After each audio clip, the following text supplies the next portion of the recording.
Way to jump on that. You're awesome at this, aren't you? Seasoned veteran, this guy. Welcome, everybody, to another episode of Comiholics. This is episode 24.1, actually. 24 was a flop. I don't think it was a very good show, and the sound was horrible. Boy, that show...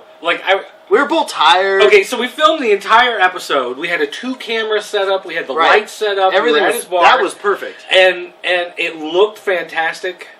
But our hearts were not in it. One, we had an audio issue where, for whatever reason, it decided to jack the audio up like 520%. So everything was like blown out. So people would start talking, and suddenly it's like overloading the audio. Two, our like 45-minute mark into the show was actually like 3 hours into recording. So by that point, we were just like, this is the book. I like comic books. And so that's what it was for like the next like half hour of the show after that, and it was kind of the comic god spared all of us. Listen, you were spared too. Yeah. I mean, that was a favor for you guys. So, because I mean, we'd put it out there, like, this sucks, whatever. Put it out, but then the audio was ruined, so we like it raw. Just had to let that one go. A little gristle. So we're doing it again. This time we're down in the basement. Yeah, back to Comiholics HQ. Yeah, the basement. Original. Yeah, in the basement, and so you can see. You can't really see the carpet. I mean, there's some nice It's almost shag. Like it's not quite shag. Mm-hmm. It needs a little more pile to it. And there's piles of comic books at my feet right now. And we got Star Wars toys all over the place. You guys can't really see a lava lamp off to the side there. And then you can see some of the stuff back there. He likes to decorate like a woman. This stuff. Whereas Dirt just likes to pile like a trash man. Yeah, I just have mounds. Like he has probably thousands of dollars worth of toys in his basement. You've seen Wall-E, right? Piled in boxes, Yeah. That's pretty much the entire basement. Mm-hmm. So you need Wall-E to organize that entire basement for you. But he'd break everything. He would have a nervous breakdown. Hello. All right, so we're gonna cover what we've read currently. Right. Last time we talked about a lot of stuff that we're not going to recover. No, we are going to talk about the DC Zeros, but we're definitely going to step it down. Right, bring it down a notch. And we will cover Skull Kickers, which actually we didn't do at the last recording. Which I was excited about. Drunk and tired at the end. So this time around, you are going to get some DC Zero talk. We're going to talk about that a little bit. We are going to talk about Skull Kickers. But first segment 1 of the show is always talking about what we're reading. Right. Stuff we've read recently, just random books. So hit it off. What you're reading? Rachel Rising, issue 10. Now, have we talked about this before? I think so. On an episode that actually made it to air? Well, because you turned me on to it maybe about a month or so ago. I caught up on the digital copies, and I think I started buying the paper copies around 7. Okay. It's Terry Moore, who is he did Strangers in Paradise. Yeah, he's old school, isn't he? I mean, he would be considered old school at this point, wouldn't you think? Well, yeah, I mean, he's been around since 20 years, I guess. So yeah, he's well known for the way he draws faces and chicks and chicks. Yes. The heroine in this character is basically the Angel of Death. It's centered around this town. It's kind of like a Salem witch kind of thing. Well, okay, wait, but I think it's fair to throw in there though.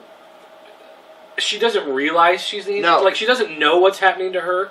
Apparently, she is some sort of manifestation. Like she died. She came back as the Angel of Death, and somehow she's interacting. She has these abilities and whatever, but she doesn't really know why. But she still has like the faintest pulse, and like there's still some activity there. Like she, like her aunt, who's actually like a kind of a beefy lesbian woman, is a coroner or like a mortician or something like that. Right. And which for like the first 4 issues, I thought it was a dude. Yeah. I totally thought it was a dude. Well, her name is Johnny. Yeah, so it's just like, here's Johnny. It's like this fat guy with with a crew cut. No. You know, and she has a lover in it. You know. Oh, that's not. It's Janet Napolitano. Like, oh, great. So anyway, so it's actually a really good story. I am actually an issue or 2 behind on that. Because like the last I read was her friend. They had the car accident. Her friend's neck was broken. Right. Her so they best friend reset Jet, it and they put the neck brace on her. Is it Jet? I think it's Jet. And she realizes that the big fat dude actually is in love with her, and now she's kind of like, No, weren't you expecting the big fat dude to be like really creepy and abusive? I thought he was going to be like a serial killer, or he was going to try to like steal her body or something. No, he ended up being like the kindest fellow. Well, but I think it's going to turn around and he's actually a demon too, and he's actually trying to make sure everything goes according to plan. I don't know. Just throwing that out there. But yeah, it's full of this town. In a nutshell, basically, and during Salem times, they persecuted all these women. They couldn't tell who the witches were, so they like basically burned or hung or did all these wicked things to all the young women in the town and buried them in a shallow grave. To be fair, there were witches. Like, there really were evil witches that were hounding this town. They just couldn't tell which ones were the guilty ones. So they just killed all the young ones. So it's just like, well, it's like collateral damage. Y'all gotta go. So then, basically, these witches are seeking revenge back on the town. She is a reincarnation of one of those witches, as well as her sister, who plays this, like, apparition that, like, wherever she goes, more death comes. So it's a really good story. I enjoy it. So I think he's done also a really good job of pacing it from issue to issue. Yeah, it's good flow. Like, you get enough to keep you interested for the next one, but there's no one issue where it's like, oh, this explains everything. Right. You know what I mean? So I think it's really good. Okay, Walking Dead 102, Something to Fear, Part 6. This has been going on a long time, this title, this Something to Fear part, which this whole story arc takes place where, is his name Egan, or who's the new bad guy? I don't know. The greaser guy who's been like threatening this. I mean, if you've read issue 100, everybody's read issue 100. Yeah. It's like the top selling comic of the last 5 years, I think, something like that.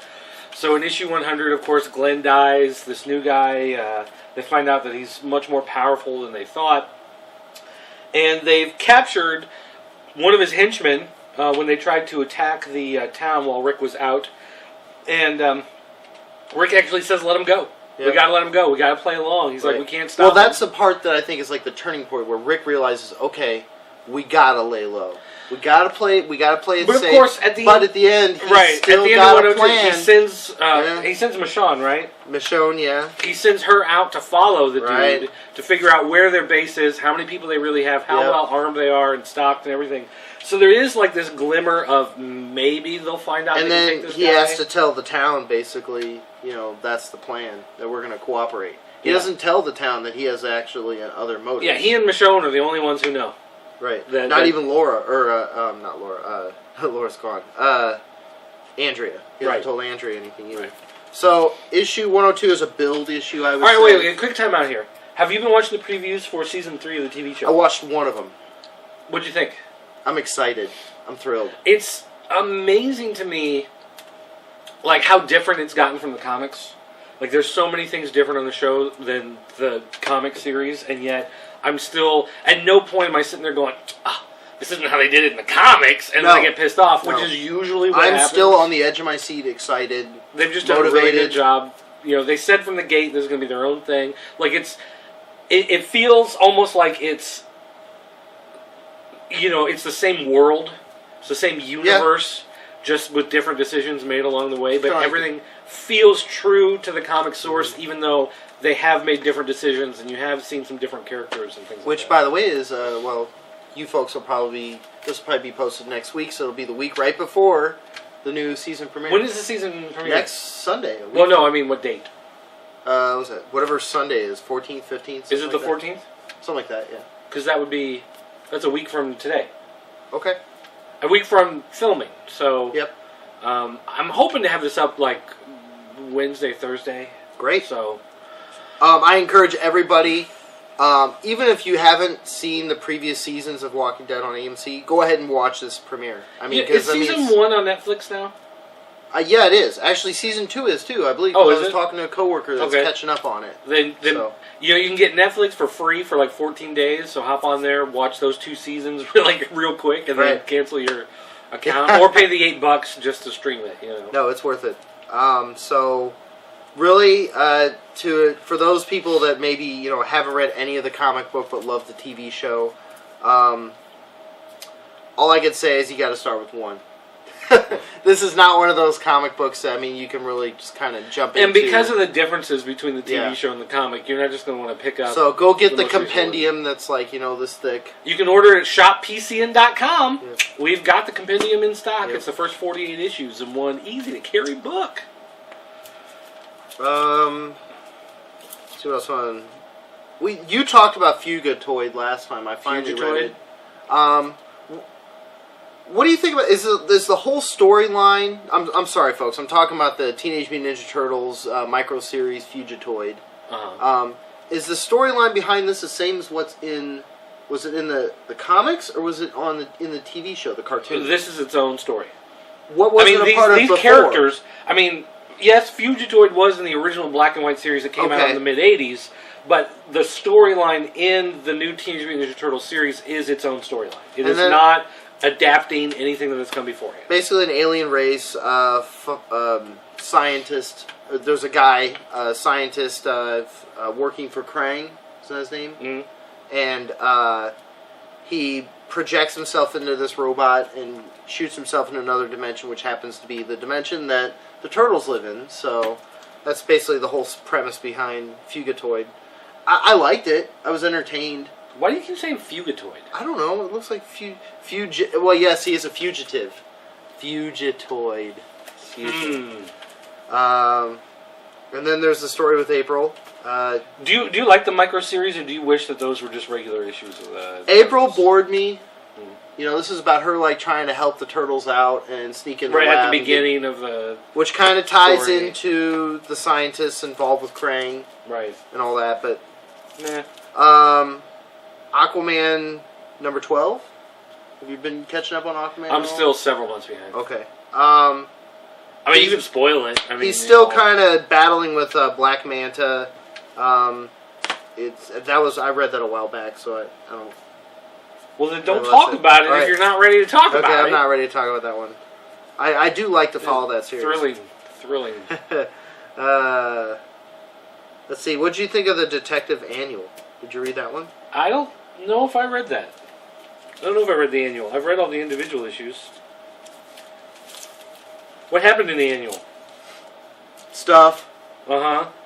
Comic book, was Batman in it? Comic book stuff. Yeah, I haven't read Batman was in it.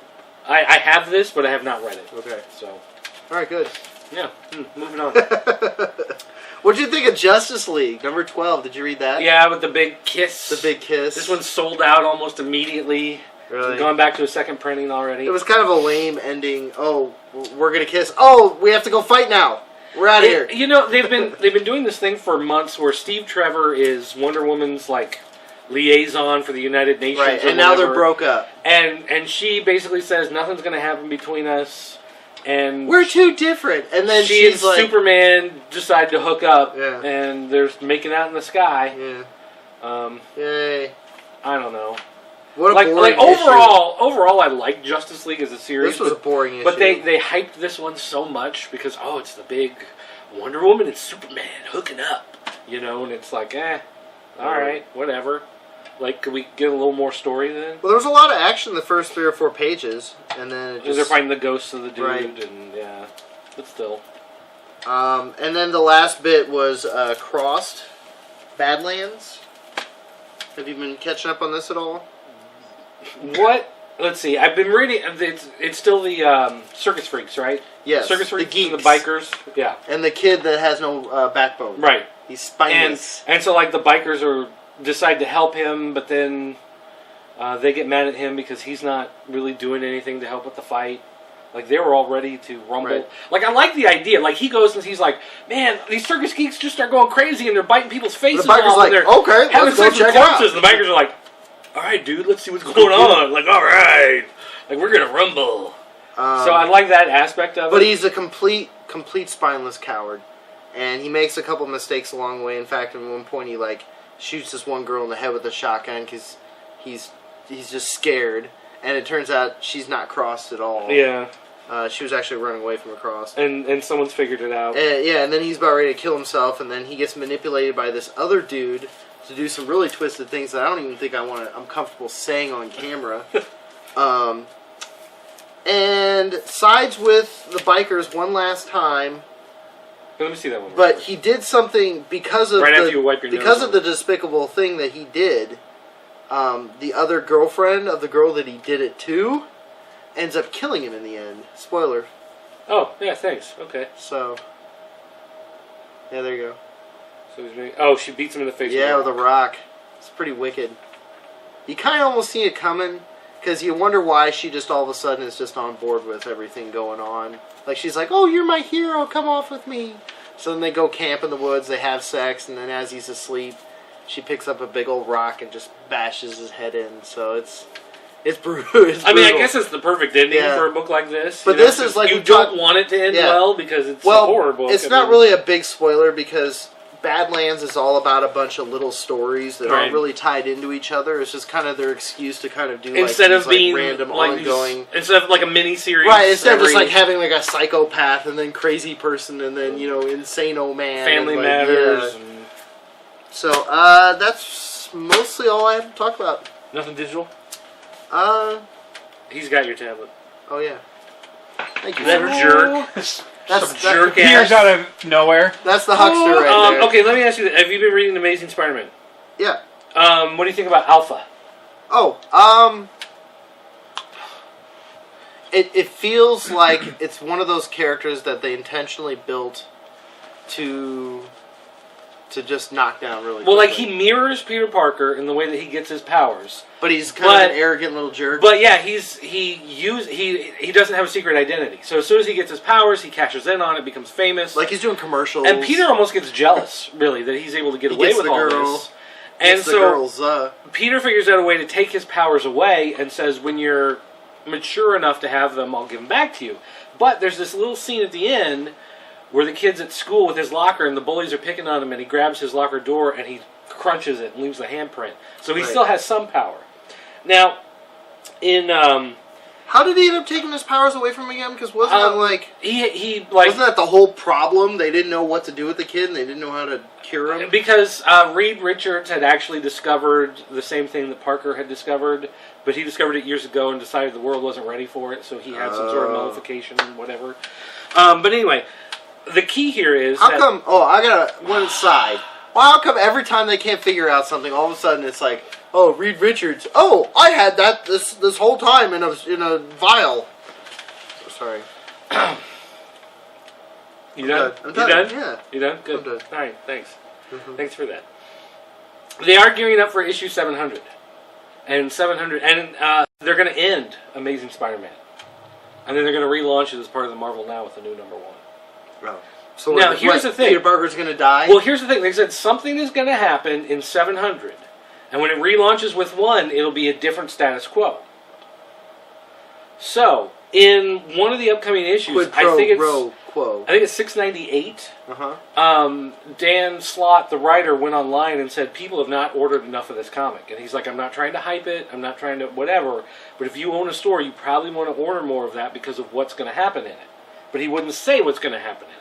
Something's going to happen. And the cover of that book shows Doc Octopus telling everybody it's Peter Parker. So something's going to happen with his secret identity being made public, and something's going to happen in 700 that kind of wraps up something having to do with Peter Parker, and when it relaunches with the new #1, he said it's a new status quo. Something is going to be different in the world. You going to turn off the furnace? Yes. Why? It should just hum in the background. So I almost wonder if Peter's going to get, like, crippled or something. Yeah. I almost wonder if Peter's going to get crippled or something where he can't be Spider-Man anymore. And so Alpha is going to take over. He's going to give Alpha his powers back, and Alpha becomes Spider-Man. That's going to be awful.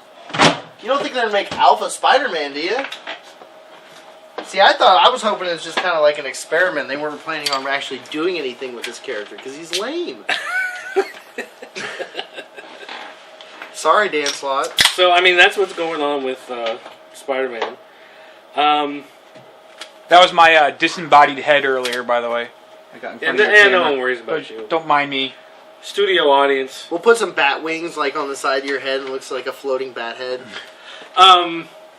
Let's see. I talked a couple episodes before on Comiholics. I had gone back and reread Action starting with number 1 and reread everything. Right. And how it started out strong, but then it kind of lost its way, and now it's just kind of doesn't know what it wants to do. Well, I did the same thing with Superman. I went back and started with number 1 of the relaunch and just read everything up to current. And it's actually doing a much better job. Like, it started out weaker and has grown stronger, whereas action started out strong and has grown weaker. So as action has gone down, it seems like Superman has gone up in the way that it builds the characters and the interactions, the way it's really kind of fleshing out Jimmy and Lois and, you know, Morgan Edge and everybody else in his universe. Like, they're becoming real characters, and so I enjoy that. It feels more like an ensemble book, which is nice. It did cross over with Stormwatch, and I don't read Stormwatch, and there was like some sort of thing. Are we on issue 12, right? Well, there's a 0 that came out after that. Well, yeah. I think I read 12. I think I'm current. And there was an annual. But overall, I have to say, I've been enjoying that one, you know, the last few months, so I'm looking forward to keep reading that one. I, Vampire, I caught up on that one. I have them. And, I haven't read them. like, it drives me crazy because it does a good job of telling its story, but they forced it into a crossover with Justice League Dark, then they forced it into a crossover with Stormwatch, and then they're forcing it into a crossover with something else coming up soon. I forget what it is. But it's just like one of those things where when it's allowed to be its own book and tell its own story, it's building its own mythology. Like, the idea of vampires in this world of superheroes, it kind of seems like silly and whatever, but they've done a great job of, like, explaining how they're separate from the human race and how they feel different and how they've been hiding and, you know, all this kind of stuff. And it's only hampered by these crossovers that they keep forcing because it has its own art style and it has its own, like, the coloring of the book is different than the coloring in any other book from DC. It's always muted and dark and muddy and it feels different. And then suddenly Stormwatch appears. So there's guys in suits and capes, like, flying through the sky. You know, and it's just like, it doesn't do you work. think it's like their answer to American Vampire? Well, it's the same company that does American Vampire. Right. So, I mean, maybe they're just trying to make it more mainstream, that idea of the vampires. But, I mean, it's, like I said, when it's allowed to do its own thing, it does it very well. It's just hampered by all those constant crossovers, and it just kind of, you know, pisses me off after a while. It's like, come on, just let them do their thing. I think the one other book I want to talk about real quick is a book called Prison Pit. This book... Did you get that on Comixology? I did get it on Comixology. Okay, to make a long story short, I was talking to a guy from Nerd City in Chicago, Ben Spencer, who designs his own line of toys. He's a artist. He's a very animated fellow himself without the toys. And,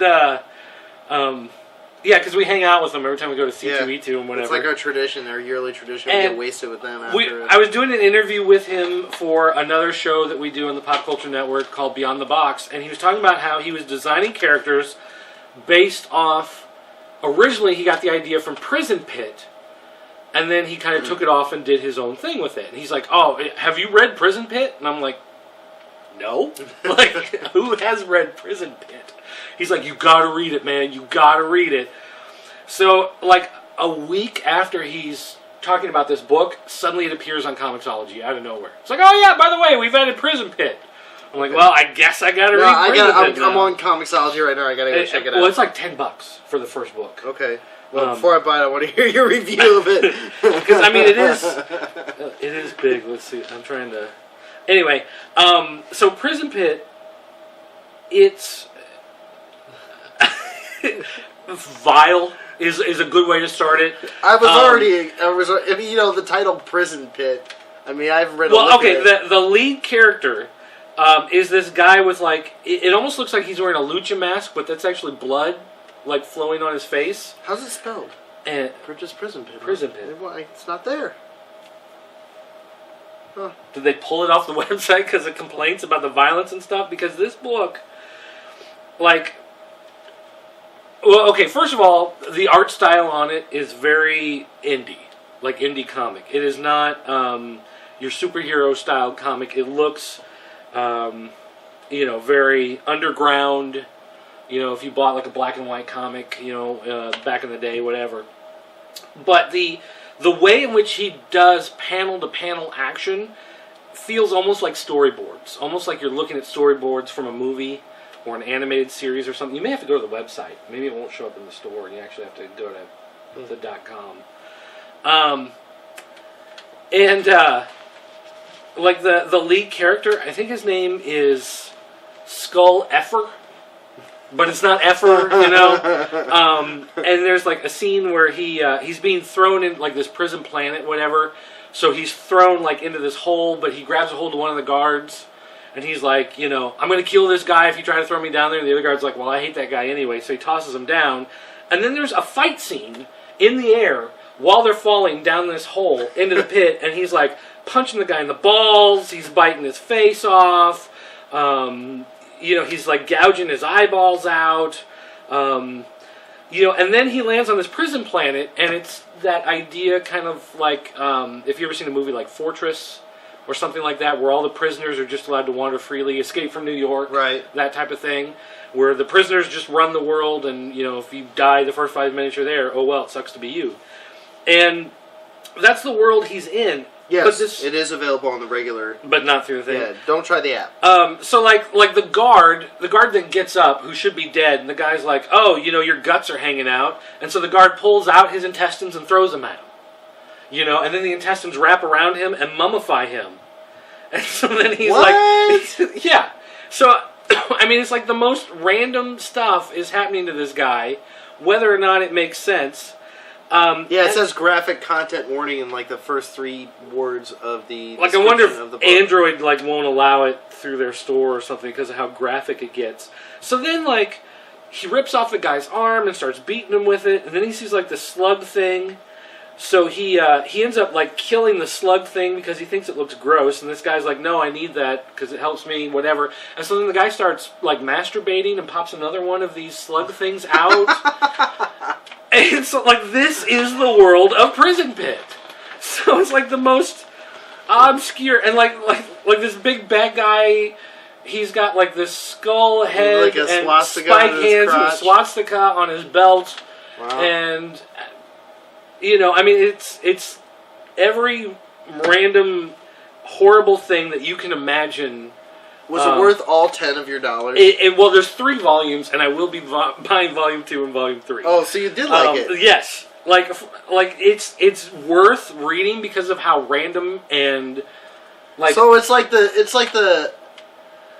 Axe Cop gone dirty. If you ever seen Toxic Avenger, right, or some of those underground horror movies that are out there, that's what this is, but rated X instead of rated R. You know what I mean?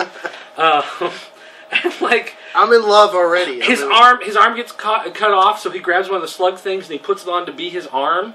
And the thing just likes to suck the blood out of stuff and whatever, and then he realizes he can use it on himself. And I mean that's the book. He cuts off some dude's head, and then arms come out of the dude's head, and then it starts crawling around like a spider. I mean, it's all this. The guy Johnny Ryan is the writer and artist of this, and he's either insane or highly creative. It's what's the line between inspiration and insanity? He walks it. It's a very fine line that he treads, and he treads it well. So, Prison Pit. As long as you're 18 years or older, I would highly recommend it. If you're under that age, you probably want to read it twice as much as anybody else. So, all right. Wow, is that going to do it? Yeah, I think that was the shortest time period we've ever covered current. And that was still 40 minutes or something, probably. So, all right, so we're going to take a quick break, run some commercials, and then when we come back, we're going to talk about the DC Zero month. Yes, we're going to shorten it down a little bit than our original format. We're going to probably do instead of going through every single book, we'll cover a dozen, half dozen, maybe a little bit more, somewhere around there. Maybe 5 total. Yeah. 5 total. Not all of them. But anyway. Not all of them.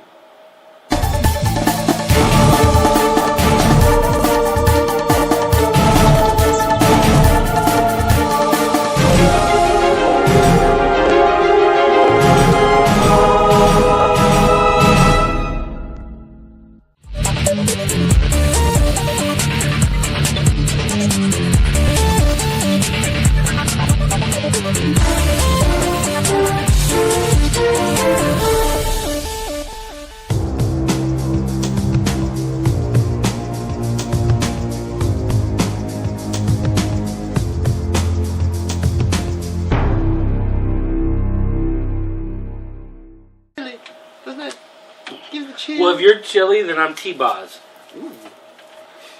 Right now, That makes you Left Eye. right now there's a bunch of fanboys and girls going, I can't believe he's doing that to those books. It's okay, folks. Here, let me see one of your books. I'll rip it right now. You better replace it. Oh, well, never mind. Okay, so we're talking zeros, folks. Donuts. Not us. Not us. No, zeros. no. We're talking about the hundreds. DC zeros. Yeah. 0 month. Nadas. They just did a whole month of 0 issues to fill in blanks, give origin stories, do some backgrounds. Yeah. That was supposedly the idea. Some were more successful than others. Not. Let's do. Well, you want? Let's do a bunch of number ones. Let's start all over from the beginning. We'll do a bunch of ones. Then we'll carry it about 12 issues. You know what? Something's missing. Oh, zeros. And that's kind of how it feels to me. Half the books, I feel like I'm getting some new insight. Mm. And the other half, I don't know what direction they're trying to take with the zero, or it has no value whatsoever. All right, well, here. Let's start with one you liked. Pick out 1 0 that you did like to talk about. Batman and Robin. All right, which one was Batman? Oh, is that the one with Damian growing up, like his life story? Okay. Yes, it's the one where it's kind of a flashback when Damian was a small child, and his mother's raising him by herself, and she's a part of the League of Assassins. League of Assassins, and he wants to know who his father is, but she challenges him and fights him, and he is not allowed to know who his father is until he beats her. And it goes in and out of that story, along with the training that he's doing to be this assassin. It shows him at different stages of his life as she's training him. He's like 4 years old with 2 ninja swords, and they're sparring, out on the deck. No, there's a really cool scene where he like jumps out of an airplane, and he's shooting those like were-vampires. Right. Oh, that was really cool. Normally, you're not a big fan of the art in this one, right? Or no, it was just the Batman title. I'm okay with this one, yeah. Okay. I like some of the stuff they did, like little baby Damian in the Batman costume. I thought that one was a cute little page there that you can put together. But yeah, overall, it was nice to see some of the background story of Damian, since you don't really get it in any of the Batman books.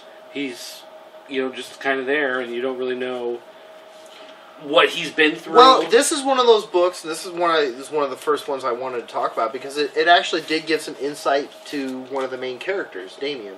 It gave you some history of what happened before him the story. Mother. Yeah. Really good book. You're only 12 issues into the new story. I highly recommend that if you're going to collect a Batman book, Batman and Robin be one of those. So, yeah. Big fan of that zero. Okay, now wait. Now talk about one that you hated. Okay. Or just didn't like, I guess. Well, it doesn't have to be hate. Actually, all the paper ones I have here I'm good on. But, digitally speaking, and the reason why I got the digital copies is because I didn't know if I even wanted it on paper. Mm-hmm. Hold on. Pulling it up here, folks. Uh-huh. Give me a second. Uh-huh. Stall out for me here. Stalling. Stalling. Okay. What is that, Red Hood? No, that's not Red Hood. That was, something else. Yeah. Alright, what's one? Okay. Mm-hmm. No pressure. Uh-huh. Because, see, we said ahead of time some of the ones we liked, some of the ones we didn't like, which to me means you make some sort of mental list. Okay. Maybe write them down. Perfect one. Batwoman. Okay. I read enough of Batwoman to know you to go, I don't need to read this one. And I put it back down and ignored it. Okay, well... Okay, for one thing... It's a story about the relationship of her and her sister when they were little girls. And it also talks about her lesbian relationship with her off and on relationship with women. It talks about her relationship with her father. It's, Okay, I'm going to say this a little convoluted. real quick. I don't know, I didn't grasp, like, where they were trying to go. Because usually, if you're going to...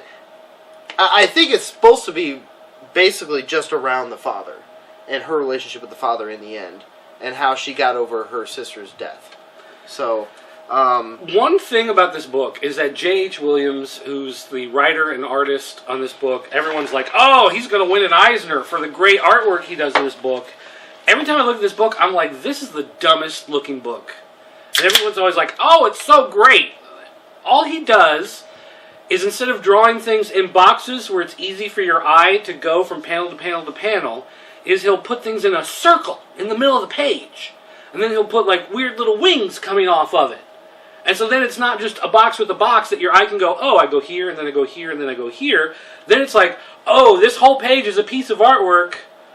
I guess this is where I start, and then I come over here, and then I go up here, I guess, and like it's all over the place, and it's a pain. And then when he does go to a traditional format, because they do flashbacks, they go to the traditional format, and then he is, drawing boxes because it's a flashback, so it doesn't have to look pretty, I guess.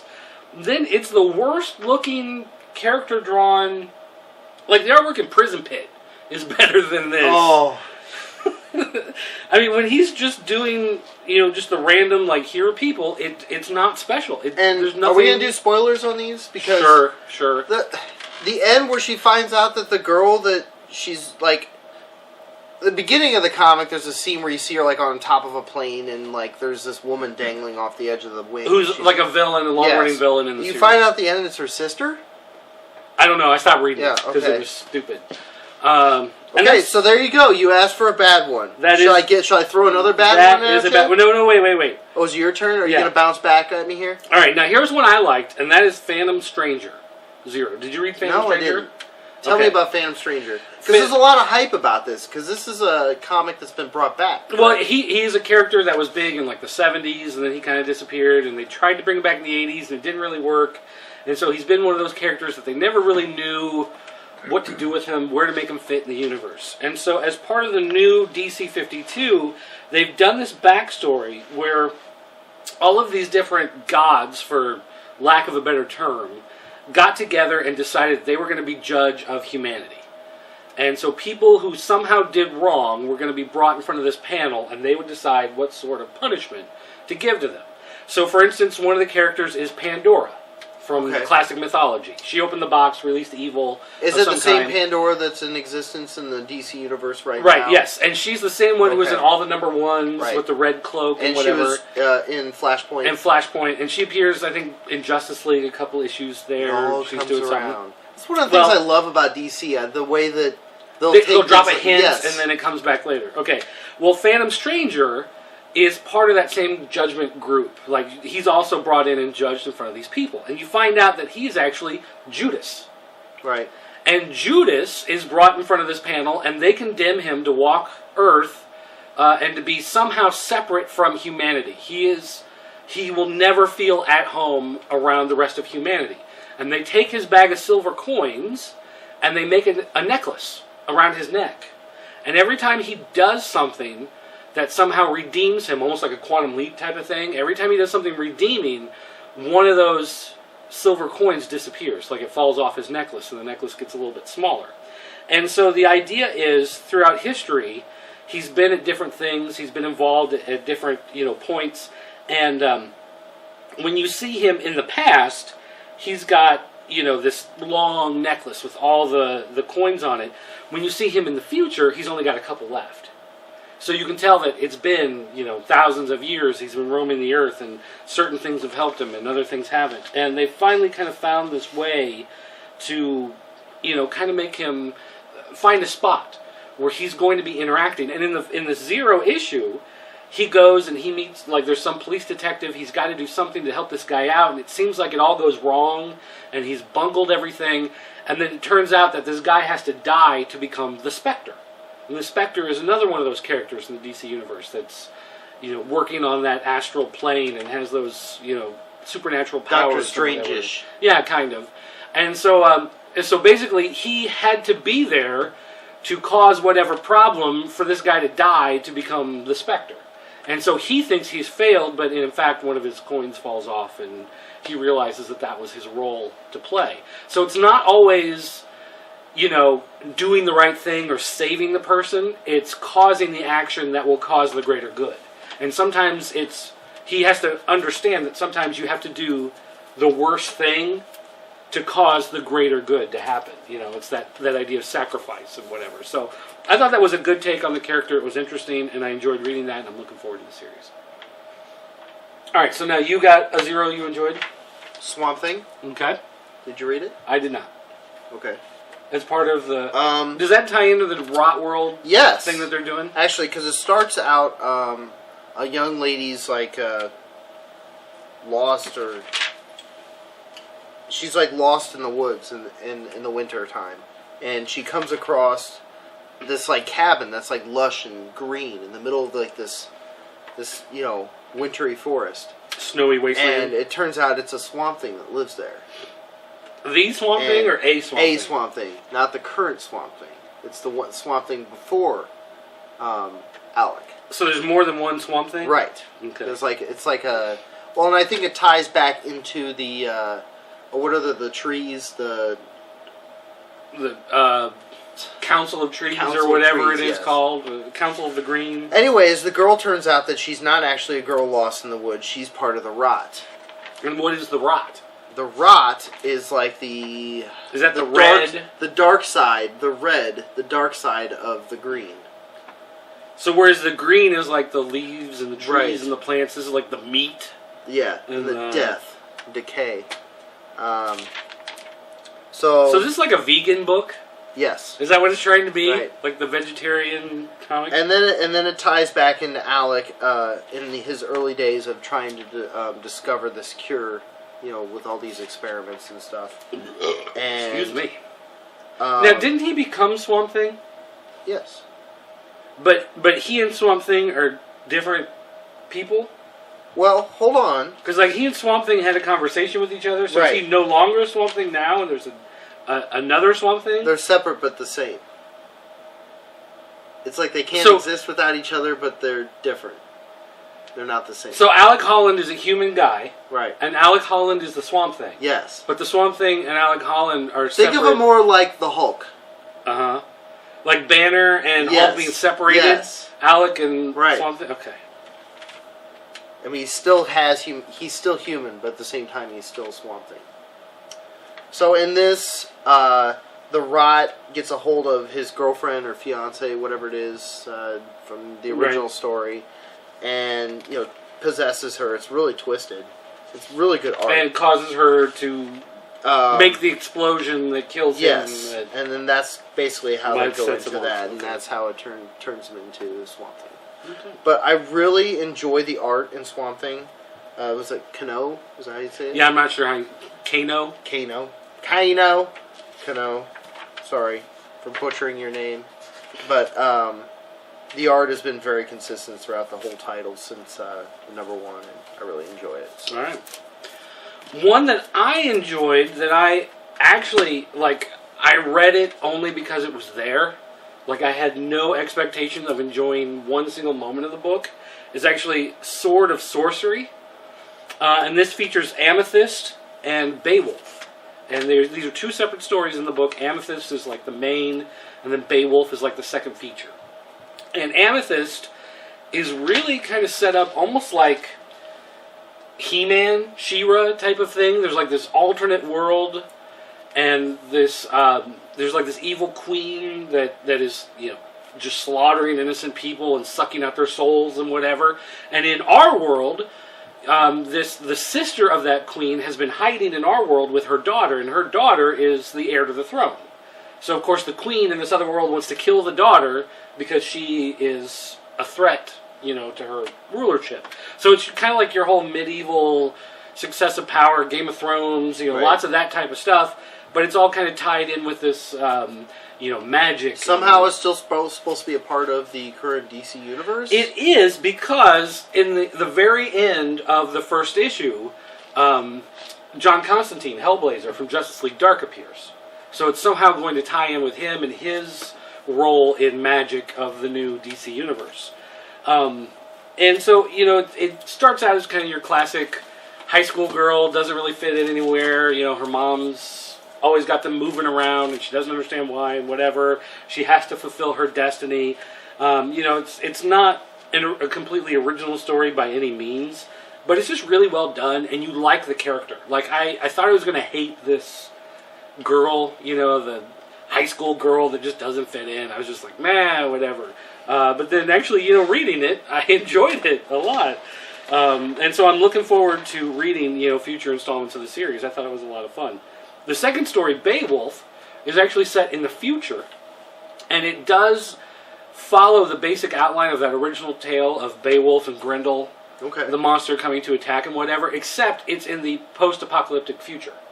So it's in a future so far in advance where all of technology has broken down and the world has kind of restarted and it's back to villages and tribes and everything, except every so often there's some sort of cluster of technology that has still managed to exist. And Beowulf somehow lives in like this futuristic lab that somehow supports him and keeps him alive and keeps him strong, and he is still able to fight. And you get the idea that Grendel is some sort of also some guy who has tapped into technology that makes him strong and gives him the ability to slaughter, and he can get away with whatever he wants because he's got the ability to get to technology.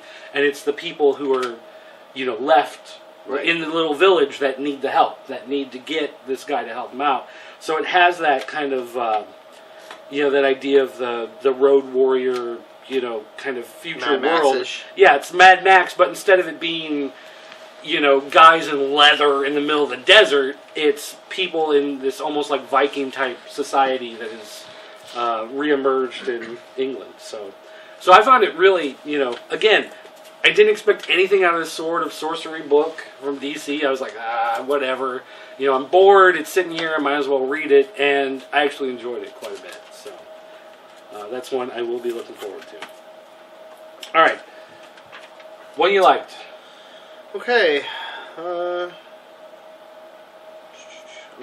torn. You're torn? Well, I was either going to talk about Batman. Uh-huh. Which actually, no, we won't do that. Okay. We'll do Batgirl. Batgirl. Okay. Gail Simone. This is one you liked? Yeah, I did like this one. I was mixed on this one. Were you mixed on it? I was. It starts off with Barbara Gordon really young, in her early phases of becoming Batgirl. Mm-hmm.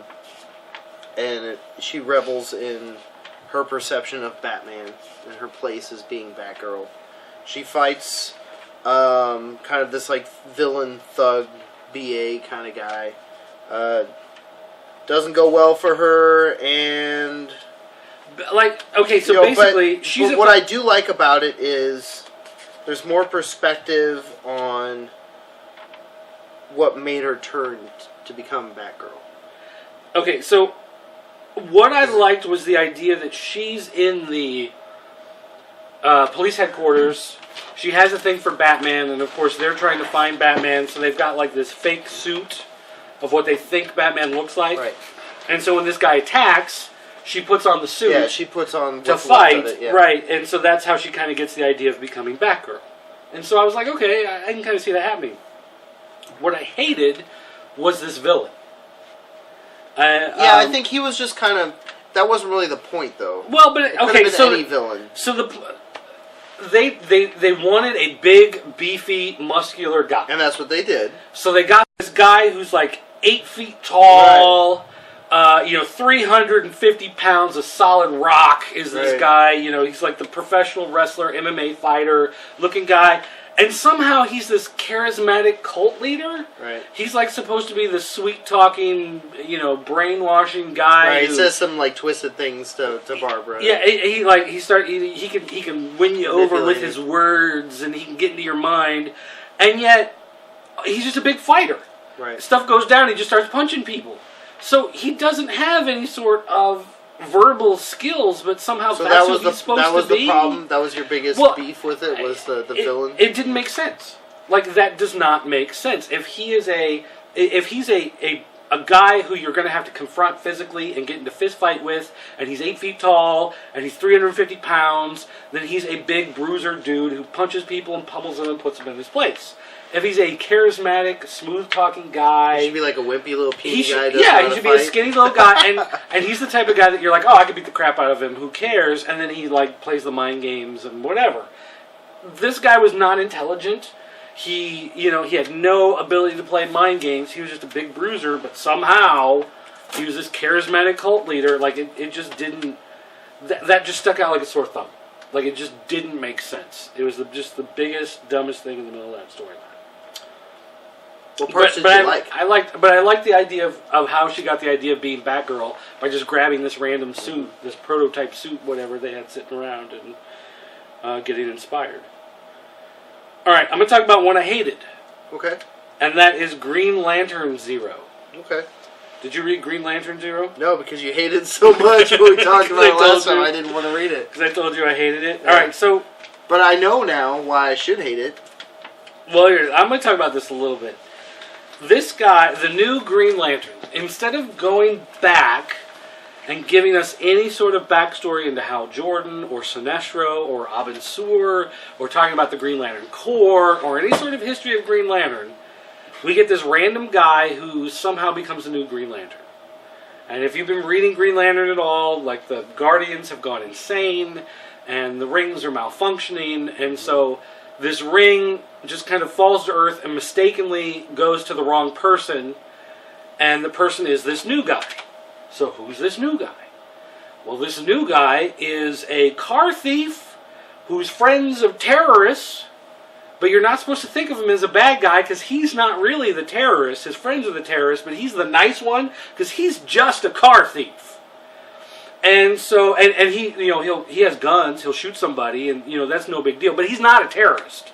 The other guys are the terrorists, and they set him up to steal a car, but they've loaded it with explosives. When he realizes it has explosives, he tries to get to a safe place. So that's how you know he's a good guy, because he's the car thief with the heart of gold, I guess. And so what you're saying is he doesn't really fit the profile of a Green Lantern. Of any sort of real hero, anything. And so he gets this ring, and he decides, I'm going to be a Green Lantern, so he gets the costume. So the first thing they do is they bloop, and they get, it's supposed to be some sort of like battle armor, uniform, whatever, and they can always customize it. It fits their personality. So he puts a mask over his face because he doesn't want people to know who he is. The mask looks like a ski mask. Like if you're going to go rob a liquor store, that's what his mask looks like. That's what he knows. Because he's not a good guy. Not only that, though, he wants to cover his face and hide his identity, but he's got a giant freaking tattoo. That says mother? That says mother in Arabic on his forearm. Because every, Middle Eastern guy in Michigan obviously has the word mother tattooed on his forearm.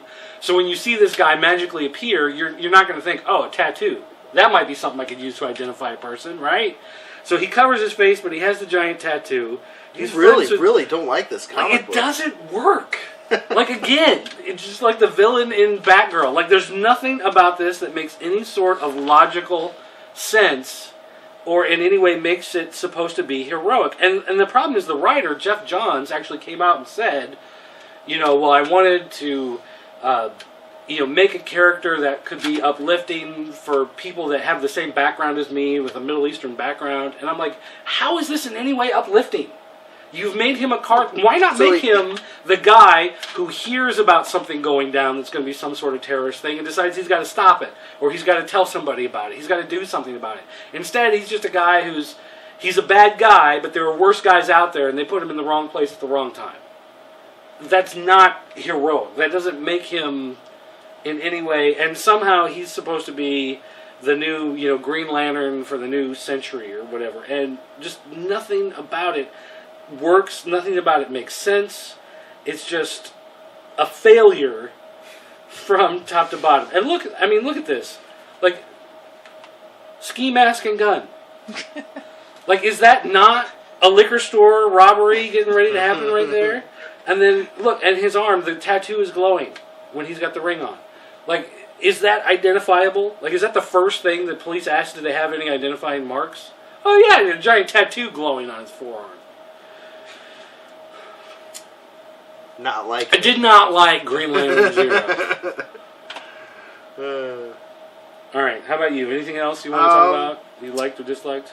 How about I was surprised with Frankenstein, Agent of Shade. I did read that one. I didn't think I'd like it. Well, see, overall, I like Frankenstein. Do you read it at all? No. Okay.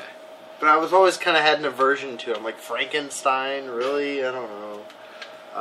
Well, yeah, but in a world where there's superheroes, you couldn't have a Frankenstein? No. Like an alien No, can that's crash fine, land and but fly. Yes. But piecing body parts together and hitting it with lightning, making it come back to No, life, no, that's far-fetched. Absurd. That is crazy. That is just ridiculous. Absolutely absurd, sir. All right, so Frankenstein, Agent of Shade. It's basically the story of Frankenstein, right? Right, It's his origin. Yes. And the Bride of Frankenstein as well. Mm. And basically clones of Frankenstein and all these attempts to duplicate what they did with him. Like, he was the success. Right, so then... And this guy, like, tried to replicate this again and again, and he could never quite get it to work as well as it did with the first. So the original Frankenstein, like, basically goes to walk the earth like Caine in Kung Fu. Oh, good call. Yeah. Good call. And, and you will know that he is the Lord when he says his name. Never mind, I'm not going to go there. But anyways. Okay, now you lost. Bad call. Bad call. So he ends up like in the Amazon, Right. and lives with this tribe, and basically becomes one with the tribe when he falls in this pit and fights this big Right. monster. And, like, when he escapes, like, he grabs, like, some swords and he's just, like, slashing stuff, trying to Right. get the hell out of there. And apparently, like, he just lives in the jungle and learns how to use this stuff. And so then they find him and they start using him throughout history. So, like, stuff where it's like World War II and there's Right. Nazis all over the place. And they're like, well, we can send him in. Right. You know, Right. because, I mean, he's half dead anyway, right? He can take a couple bullet wounds. It's not going to kill him.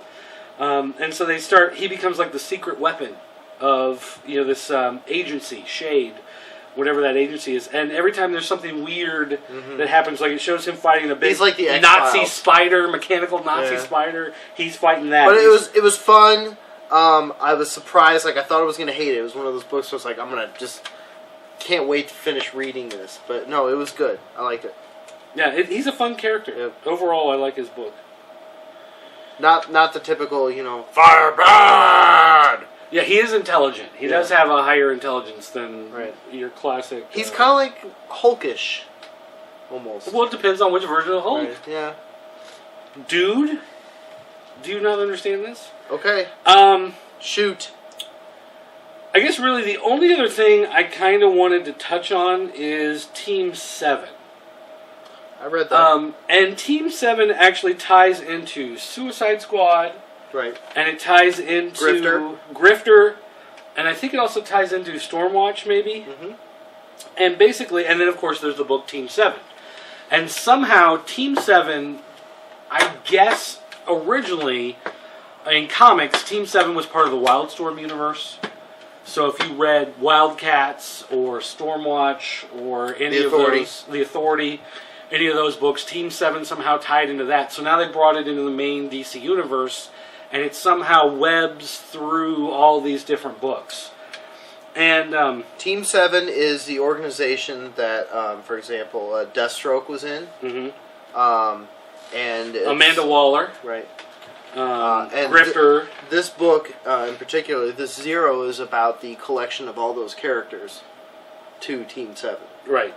And it basically talks about how they come together as a group, how they're, you know, brought together to form this team, and they are basically kind of the precursor to Suicide Squad, in a sense, where this is the team that can get thrown in there, and if they're all killed, then whatever. You know, it doesn't matter. They're, like, if you've ever seen the movie The Losers... It's almost like the DC version of the Thunderbolts, kind of. Okay. I can kind of see. Because they're like criminals. Well, but that's more Suicide Squad. Right. You're right.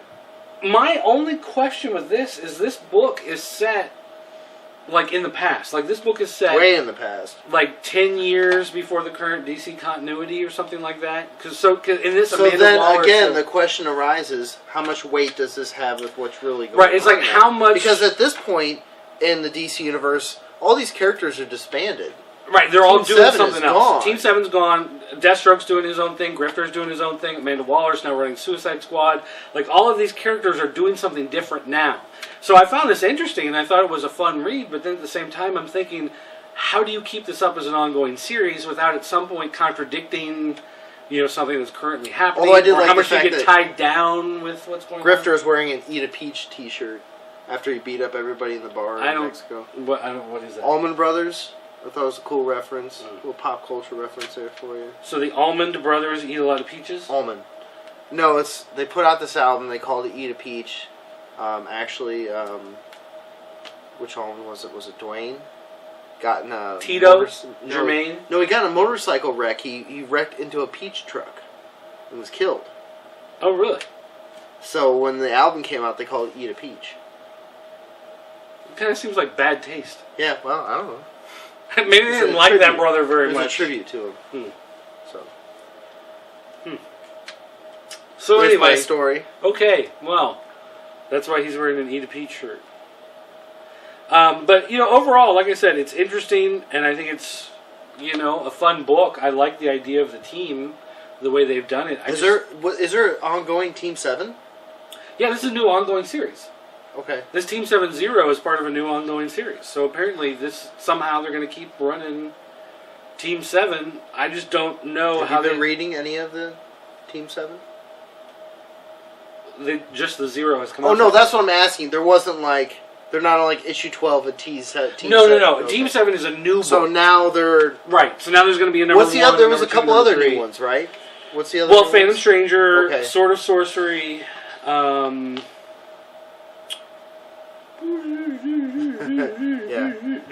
GI Combat's been around for a couple issues.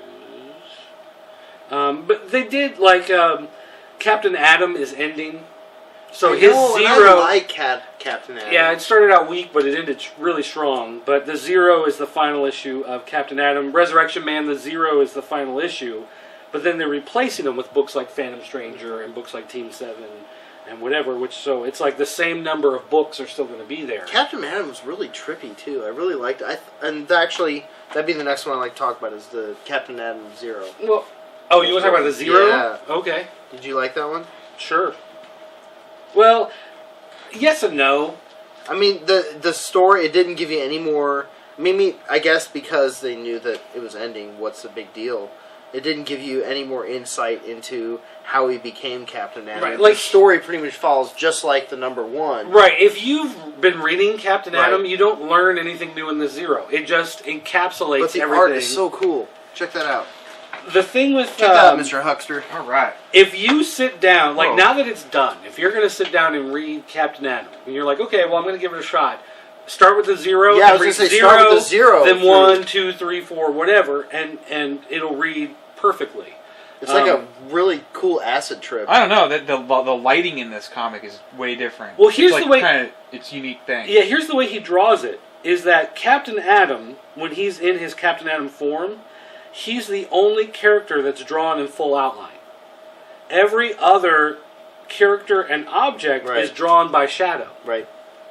And there's no... So, the bright Well, he edge... is godlike. The bright edge of a person's face is not drawn. It's just colored. He's like Mr. Manhattan. And so only the shadows are actually drawn. And so, yeah, it does make it kind of trippy. But again, it's one of those things where you didn't learn anything that you didn't already know. No. But I enjoyed it. Yeah. It's a good 0. And this is the quintessential 0. Like we said, if you're going to sit down and read the series, read the 0 and then read the 1 that came out a year ago. Because it's going to work, better that way. As being the final issue of the series in order of, production and release, I'm just kind of like, eh. I love that last picture. I wanted something a little with the more. face and then him standing over Earth. I did want something a little more as far as something to tie up the series. Sure. And you didn't really get anything that tied up the series or, finished the characters or anything like that. But again, I do like the book, so So that's pretty much what I wanted to finish with the Zeros. You have anything else? No. Okay. All right. So we are going to take Because I'm really excited about Skull Kickers, people. Stay tuned.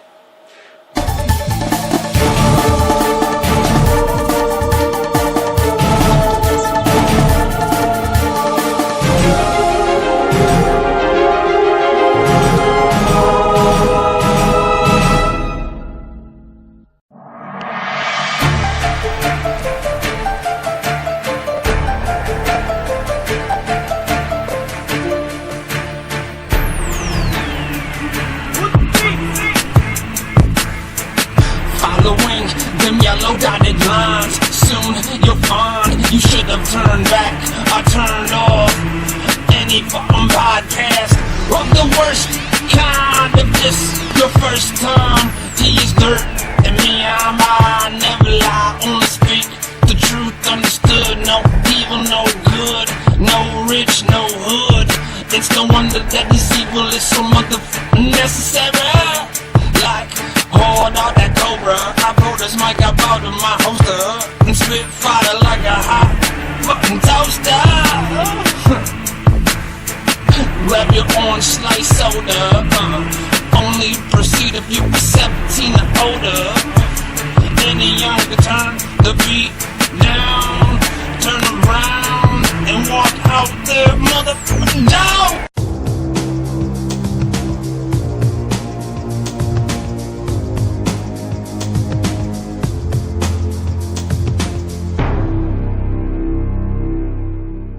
Skull Kickers.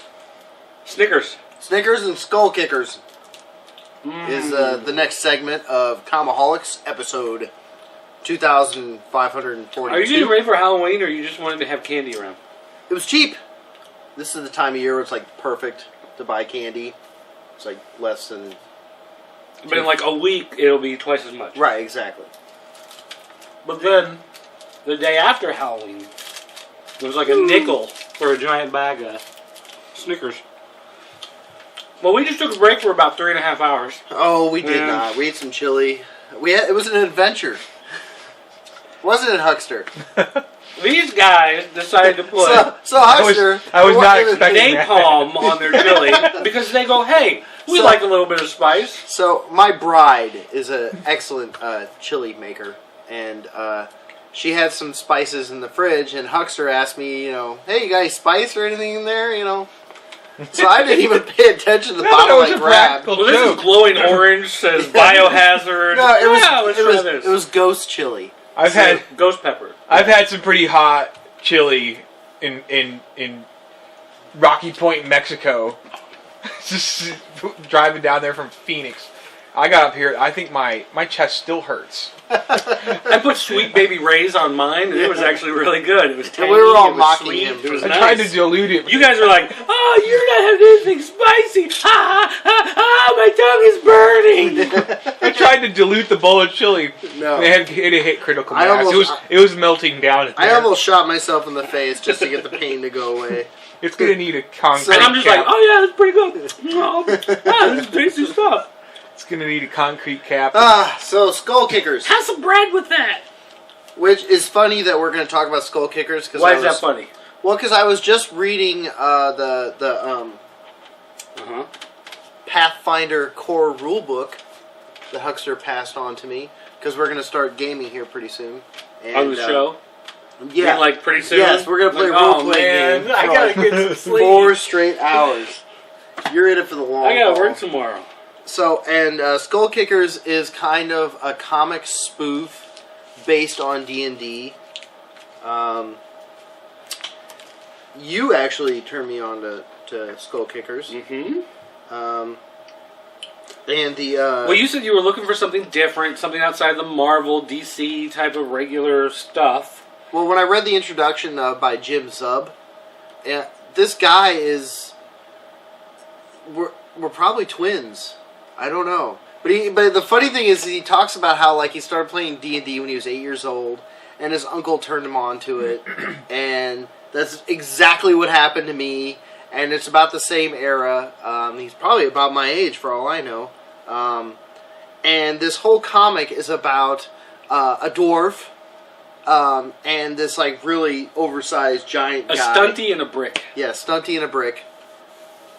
And it's got a lot of D&D humor in it. You don't necessarily have to understand Dungeons and Dragons to get the humor. I mean, it's pretty funny on its own. But I picked up Volume 1 on Comixology and just really fell in love with it. Now, did you just buy the regular... Did you buy the Treasure Trove? No, I bought the volume, was it this one, Treasure Trove? No. No, I didn't buy Treasure Trove. I bought Volume 1 and then Volume 2. Here, let me see the cover. I bought 1,000 Opas and a Dead Body. Go back to 1. How do you get back to page 1? Well, let me go back to the pages. Hit the menu. Oh, there we go. Page 1. Woo! Zips all the way through. Oh, okay. Yeah. All right. See, I bought the Treasure Trove. Is that the whole both volumes? This is like issue 1 through 12. Okay, so you bought both Like, all volumes, together whereas I in bought one. Volume 1 and the Volume 2. How much was Treasure Trove? I bought it on sale and it was $7.99. Oh, I got ripped. Well, because it was on sale. Okay. I got it in the Skull Kicker sale. I didn't get ripped, though. It was great. It's a great read. The first volume is 1,000 Opas and a Dead Body. And it's a very nice, basic introduction into the characters. They're basically mercenaries. Mercenaries. And You know, it's set in they're monster fighting mercenaries. some That's sort their of thing. medieval times. The first thing that actually strikes you when you open the first issue, you take a look at the first page, the thing that really hits you is the art style. Because it really has this animated look to it. Animated, clean, Very crisp. dare I very- say almost anime-ish, kinda. But it's colorful. Uh-huh. Even the blood and guts is kind of clean. There's a lot of detail to it. It is stylized, like it's definitely cartoon-ish.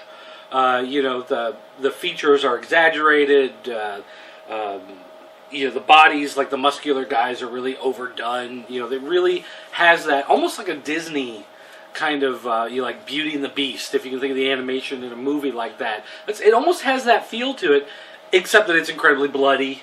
There's some light swearing that goes on in it, things like that. But I mean, blood is really a big part of the storyline. But the look of it really feels polished. It really feels professional. It really feels well done in its own And style. what I love about it is it's from that kind of D&D perspective. In fact, Huckster and I were talking about it earlier, where it's kind of like you can almost like you're like waiting for them to like roll the dice. You see it happening. It's got that campy commentary, like of the sounds and the action that's taking place, where a lot of sound effects, a lot of like fuck, slice, and wham, yeah, and like bam, and someone's getting hit with an TKO, arrow, you so know. the arrow is going through and it's saying slice, Fuck. as it's going through, Yeah. and stuff like that. So it does have that. Kind of, in fact, if you go to the second fun volume at feel. the end, I mean, just to kind of give an example, come on now. When there's like 3 different groups of bad guys going after them. Do you remember that? like the different mobs, yeah, like the 3 different mobs. and it has like the different sound of the different mobs. Why can't I just back up there? I'm having trouble navigating Comixology here. You It's, have a bit too many PBRs, and now you can't figure out how it works. there we go. Okay. Towards the end, when there's like the big groups of bad guys following them, and they have the different sound effect names for the different groups. That And coming what are after. the different sound effects? I'm names trying for the to different find groups? it. You're like 40 pages off. Right, I'm way off. You're not where you need to be. Okay, but let's talk about the 2 characters. You've got the dwarf, and they say their names at like one point, and then like you never go three times, I think. did They actually say their don't names. ever go back to them again. But the dwarf, he's got like red hair. He's got the long beard with the braids. He carries 2 axes that actually sit on his back in holsters, so he can pull them out and start chopping away at people. And then the brick guy, the big buff dude, he actually carries around a handgun. Right. And the handgun, like, nobody knows what the gun is. Nobody has ever seen anything like it. They don't understand how it works.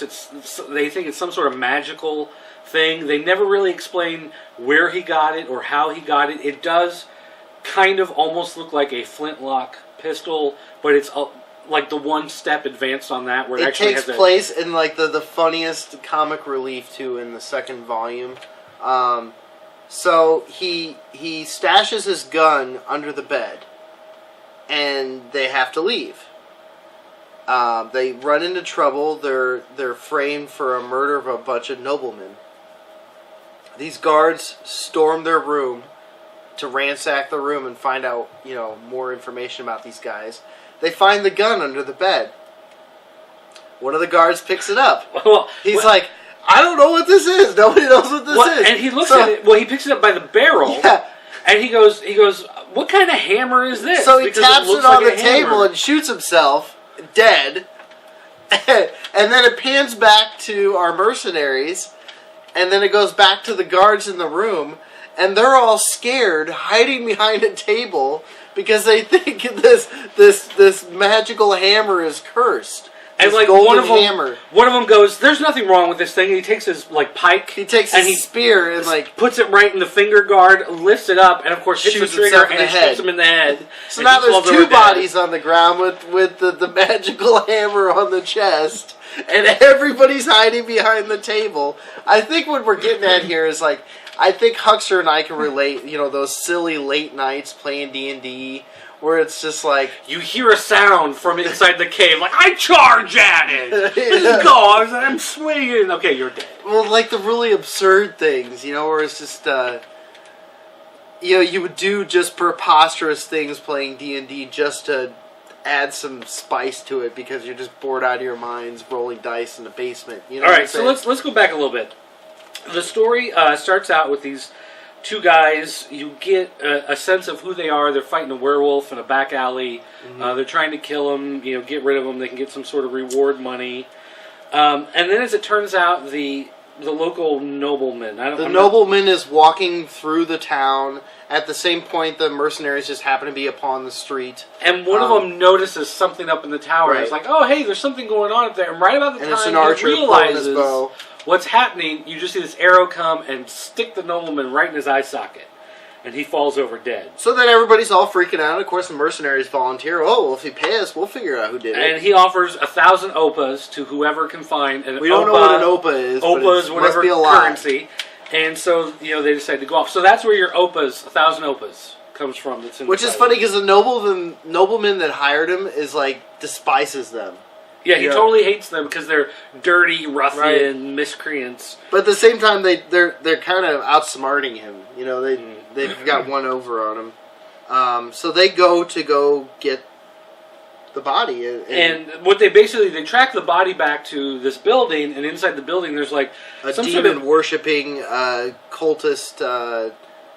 Is he the goblin guy? Well, there's some sort of giant monster there that looks like he's like Frankenstein out of different parts.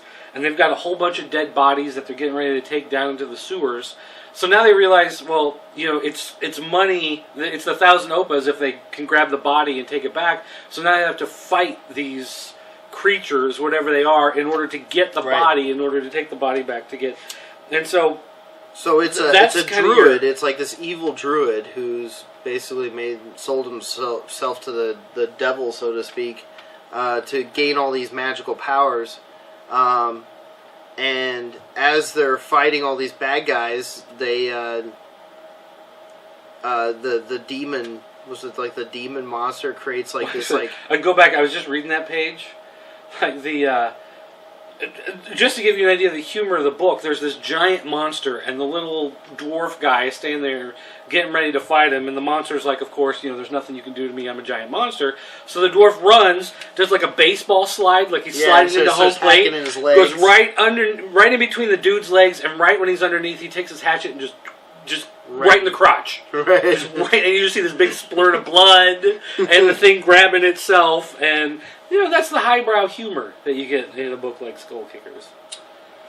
Well, and like the simple things too, like the dwarf like grabs another body and like uses the body to hit the giant or the monster. You know what I mean? Like, and there are times when like the big guy will grab the dwarf and just toss him, kind of like the midget random, tossing. the kind of randomness that would like drive a game master insane. Like, really, are you going to do that right now? What? You're going to do what? Yeah, that's what I want to do. I want to grab the body, and I want to use it as an axe, and I want to chop the man down with the body. What? That's the kind of thing that's going to happen to Skull Kickers. You know what I'm saying? Ooh, excuse me. Oh, someone forgot to mute their phone. That's work email. We don't need to read that. Sure. And, along the way, as they're trying to track these people down, they run into other characters. There's like a caravan of like this brother and sister who are cooks. They're attacked by goblins, so of course they kill all the goblins, but then they want to steal one of the horses from these people. Oh, and then so they cook them food, but the food is poison, so they're like, oh, we'll just follow them and they'll be dead. And the dwarf eats it and goes on this like psychedelic trip. So, yeah, he starts it's having like this vision. Suddenly he's on a vision quest, and he's seeing like bulls in the sky, and like the clouds or like the mane coming off the bull. It's like this means something. He's like, I can see despair, and all this kind of crazy stuff, and then wakes up the next morning, vomits, and then he's fine. And this would have killed any normal human, but for the little dwarf guy, it just makes him trip balls. In the no, but I like was like he's just like talking to the big guy, and he keeps throwing up at the same time, and just kind of, So the book puts them on these quests. Like you think of any sort of and they all interlink. Game. That's what I like about it. Yeah, and everything. Every time they do one, it leads to the next thing. So it's like on their journey, they run into somebody else, and then that person puts them in contact with another person. While they're talking to the another person, somebody gets attacked, so they try to follow those attackers, and then that leads them to another character who causes something to happen. But what they don't know is it all is kind of the big bad guys are all interconnected in this story, so it all ties back to the previous adventure they had. And you get which reminds me a lot of D&D, where it was like there's always like this big massive quest. A lot of little adventures that happen in between, but it all kind of tied. It all brought, the game master was always trying to or DM was trying to always bring the characters back to reality and bring them back to the main story.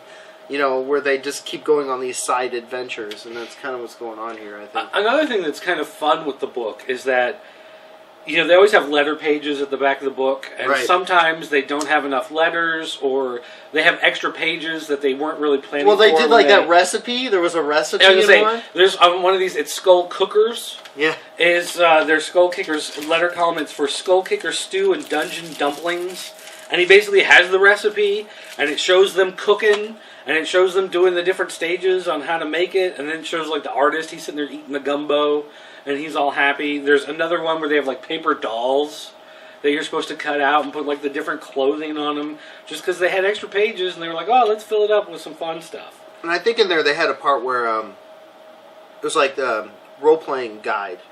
Yeah, they did stats. So if you actually are someone who plays Dungeons and Dragons and you want to bring these characters in, or you want to play as them, they actually did character sheets with all the stats for them and the histories and the alignments and all that kind of stuff, so that you could play as these characters in whatever D&D or GURPS or whatever you have sitting around that you're going to play. Maybe even Pathfinder. Maybe it's compatible. I don't know. You can see. So and some of the fun stuff along the way. They meet this necromancer guy who's bringing the dead back to life, and he's going to kill the dwarf. But at the last minute, the dwarf tries to move out of the way, but he gets stabbed in the leg. So then the leg becomes possessed, but the rest of him is not. And then they have to fight this mega monster demon, and somehow the dwarf is apart. No, the dwarf gets eaten by the demon. And then he's fighting his way out. He bursts his way out, kills the demon. But somehow his leg is still possessed? Well, because you have to kill the necromancer in order to make the whatever. So, yeah, there's all that kind of stuff. Kind of fun stuff where you think they're going to get away with something, but then it leads to one more, crazy thing happening. I'm still going through the psychedelic trip that he went through. This is pretty... Did you read that? Did you look at that part? It's pretty funny. And again, the art style is just so amazing. I'm always kind of blown away as I flip through it and look, because it is just so clean and so well done. And, one other thing that they do is at the end of every arc, 6 issues will be kind of the overview of each trade paperback, say. They'll have the mini... Each arc is only 5 issues. So that one leftover issue, they actually open it up to other writers and artists. And they'll do 2 or 3... shorter stories done by these guest writers and guest artists of what the guys are doing, and they allow them to do it in their own art style. So that 6th issue, number 6, number 12, it's always tales of them sitting around the tavern about something that happened to them, and it's told through these other artists, these other writers, these other art styles, and so it's kind of just another neat way of looking at the world and looking at the different stuff that happens to them. So again, a lot of fun. You know, it's really you bought the 2 volumes, right? Right. And then you've started buying the paper ones. No, I haven't. I'm gonna buy them now. Okay. How often does it come out? Is it a monthly? It's a monthly, but I think like they're up to 17 may have been the latest one that came out in paper. Okay. So you're either going to have to find some of the back issues to fill in, or you're going to have to buy them digitally. Okay. Whatever to get to that next spot. There's a part where the dwarf gets hit with an arrow, and like the big guy, the brick, pulls the arrow out, and they the blood is spurting out. The blood's plug the hole. They have to plug the hole, so they had killed this talking squirrel earlier. So he just takes the body of the dead squirrel he and stuffs plugs the dead talking squirrel into the back of the dwarf to plug the hole. Oh, it's pretty funny. And I like, there's an example where like the hobgoblin's staring down his henchman and just says stare, and they're just staring at each other. Just the commentary and just the side notes of like what's actually going on. It adds so much humor to the story. I don't know. I was kind of surprised that over the course of the 12 issues, it never felt like it bogged down. It never felt like any issue, like, a lot of times you'll have a build-up issue, and so then you have to have kind of like your breather issue. Oh! And I never really felt like you had that letdown. So, like it was the ball that just kept rolling. What's up with the maid lady? The midget lady. This little midget lady appears, and she apparently knows everything about them. And of course, there's... there's the cutouts. There's like 5 more issues now. There's 5 more after what we've read, because we both have just to the end of issue 12. So you start with the basic body, and then you have the cutouts. No, it's just... in fact, I found myself giggling today. And like there's one where it has a different art style, so you can see that it looks completely different from what the regular book looks like. But yeah, I never had that feeling of like, okay, well, this is the issue where everybody has to talk in order to set up for the issue where everyone's going to fight. It was like every issue had action, and everything still kind of carries into each other. Like for example, the person who shot the arrow, the constable or whatever, the nobleman, is this woman who has this like group of fairies that help her, and their main mission in life is to try to bring the green back to civilization. So at one point they create this like plant monster that just bursts up out of this town and like okay, wait. But she was the archer that killed the nobleman in the beginning, so it all kind of ties together. And one of the funny parts, like they're in a fight and the dwarf falls on one of the fairies and kills the fairy. All right, we were talking a minute ago about this random midget lady who appears and seems to know everything that's going on. She's in the introduction. I just realized when you open up issue 7, she's there at the beginning of issue 7, kind of narrating and giving you the background. Although you haven't seen her yet in the story at this point. She's in towards the second volume. So here she is giving you the background, and now that I think back, I'm like, oh yeah, I remember this random midget old lady standing there telling you the story, but. It's just like, okay, well, this book is wacky. But that's a character that comes back. She's the one that knows how to... She finds the dude's gun. Right, she's the one that knows how to pick up the gun and take it. That's the funny part. So all these guards are all freaked out because this gun, this magic hammer is cursed and killing people. So she walks in the room, and just acts like she's just a regular old maid. Oh, well, this is just a filthy place. All these dead bodies. And she's brushing off a face of one of the dead bodies. And then picks up the gun.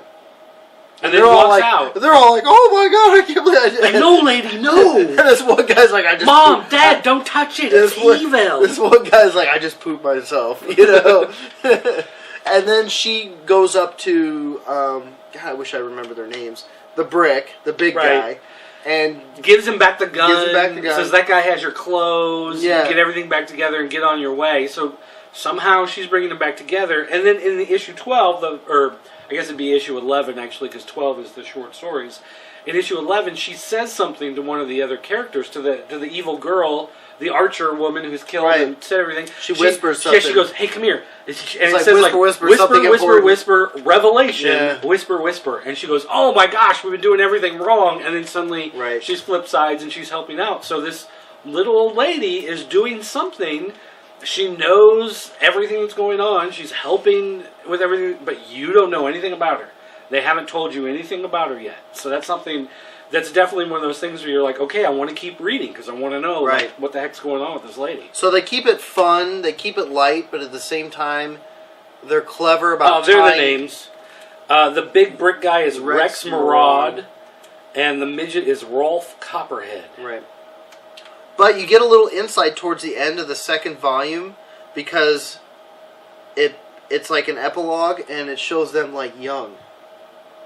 Like, you know, Rex still has hair. And the dwarf's hair is all blonde. Right. So it's yeah. It keeps you interesting, it's fun. I like, you know, for example, like when the dwarf with the squirrel stuck in his back is running through a crowd, it says ramming speed, you know.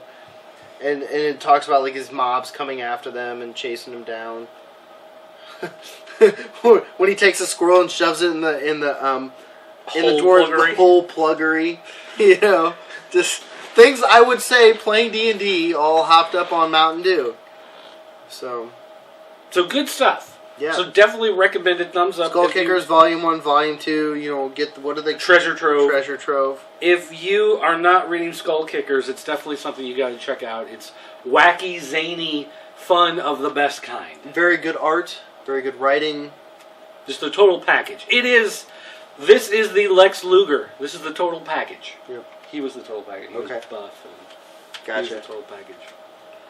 So yeah. All right. that's- Well, Huckster's about to fall asleep here, so when the studio audience is passing out on you, I guess it's time to wrap it up. Wake So, up. I had 2 late nights in a row. Don't forget, guys, if you want to, you can email us at apocalypse@comiholics.com, dirt@comiholics.com. You can also call the 24-hour Pop Culture Network voicemail line. It's area code 217-953-4025. You can also come to jointheforums.com, the official forums of the Pop Culture Network. Come to the comic book section. You can leave messages, start discussions. People always talking about comics, reviewing comics, all that type of good stuff. I just did a video review of Uncanny Avengers 1 because I got an advanced copy of it. And so you can go check that out. Fun stuff like that at jointheforums.com. You can also go, if you just want the comics side of Pop Culture Network, you can just go to ineedcomics.com. That's where you're going to find all the reviews and previews and all the good stuff like that.